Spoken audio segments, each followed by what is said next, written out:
LPU ప్లేస్మెంట్ల రికార్డులు సృష్టిస్తోంది. Final year student 2.5 కోట్ల ప్యాకేజ్ పొందుతున్నారు. 1700 మందికి పైగా ఎల్పియు స్టూడెంట్స్ 10 లక్షల నుంచి 2.5 కోట్ల ప్యాకేజెస్ పొందారు. విద్యా విప్లవం ప్రారంభమైంది లవ్లీ ప్రొఫెషనల్ యూనివర్సిటీలో. ఏపీలో అధికార పార్టీ వేధింపులు పరాకాష్ఠకు చేరాయి. కొంతమంది పచ్చ నేతలు వీధి రౌడీల కంటే దారుణంగా వ్యవహరిస్తున్నారు. తన ప్రత్యర్థుల మీద ఆధారాలు లేకపోయినా అక్రమ కేసులు పెట్టి వేధిస్తున్నారు. అధికారం ఉందనే కండకావరంతో రెచ్చిపోతున్నారు. కాకాని గోవర్ధన్ రెడ్డి, పిన్నెల్లి రామకృష్ణారెడ్డిలపై తాజా వేధింపులతో రాష్ట్రంలో అరాచక పాలన పీక్స్ కి చేరినట్టయింది. ఆంధ్రప్రదేశ్ అరాచక ప్రదేశ్గా మారిపోయింది. ఇక్కడ రాజ్యాంగం, చట్టం, న్యాయం, ధర్మం ఏమీ లేవు. వ్యవస్థలను తమ గుప్పిట్లోకి తీసుకొని ప్రత్యర్థులను వేధించటమే లక్ష్యంగా రాక్షసంగా వ్యవహరిస్తున్నారు. అడ్డమైన కేసులు పెట్టి అరెస్టులు చేస్తున్నారు. టీడీపీ నేతల అడుగులకు మడుగులొత్తుతున్న కొందరు ఖాకీలు వారు చెప్పినట్టల్లా ఆడుతున్నారు.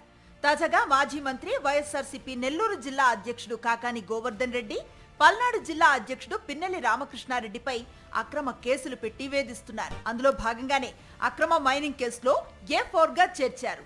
రుస్తుం మైన్స్ లో అక్రమాలు జరిగాయంటూ తప్పుడు కేసును తెర మీదకు తెచ్చారు. నెల్లూరు జిల్లా పొదలకూరు మండలం తాటిపర్తిలో రుస్తుం మైన్స్ కు కాకాని గోవర్ధన్ రెడ్డికి ఎలాంటి సంబంధం లేదు.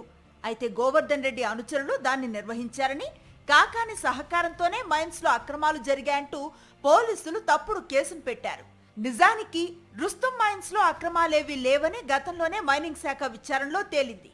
దీంతో ఆ కేసును క్లోజ్ చేశారు. అయితే కూటమి ప్రభుత్వం వచ్చాక మైనింగ్ శాఖ ఇన్ఛార్జ్ డీడీ నుంచి ఫిర్యాదు తీసుకొని కాకాని గోవర్ధన్ రెడ్డిపై కేసు నమోదు చేశారు. ఈ కేసులో ఎలాంటి బలం లేకపోవడంతో A1గా ఉన్న వ్యక్తితో పాటు మరో 2కి గతంలోనే హైకోర్టు బెయిల్ను మంజూరు చేసింది. దీంతో షాక్ తిన్న పచ్చ చొక్కాలు, కాకి చొక్కాలు కలిసి కాకానిపై SC, ST అట్రాసిటీ కేసు నమోదు చేశారు.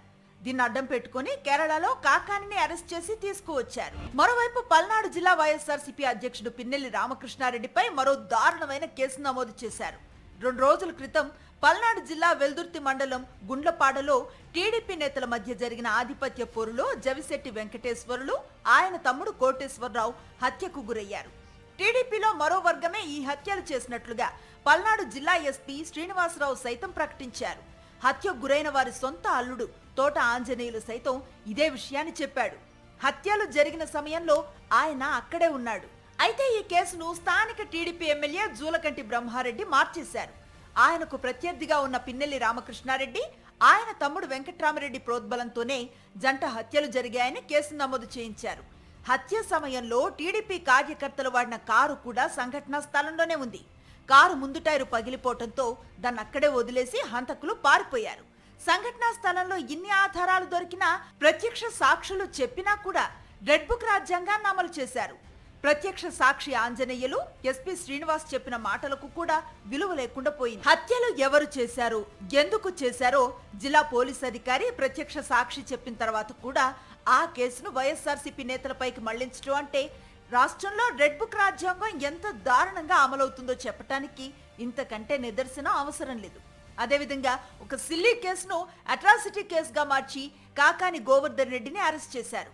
ఈ కేసును చూస్తుంటే ఏపీలో ప్రజాపాలన నడుస్తుందా లేక తాలిబాన్ల పాలన సాగుతుందా అనే అనుమానాలు వ్యక్తమవుతున్నాయి.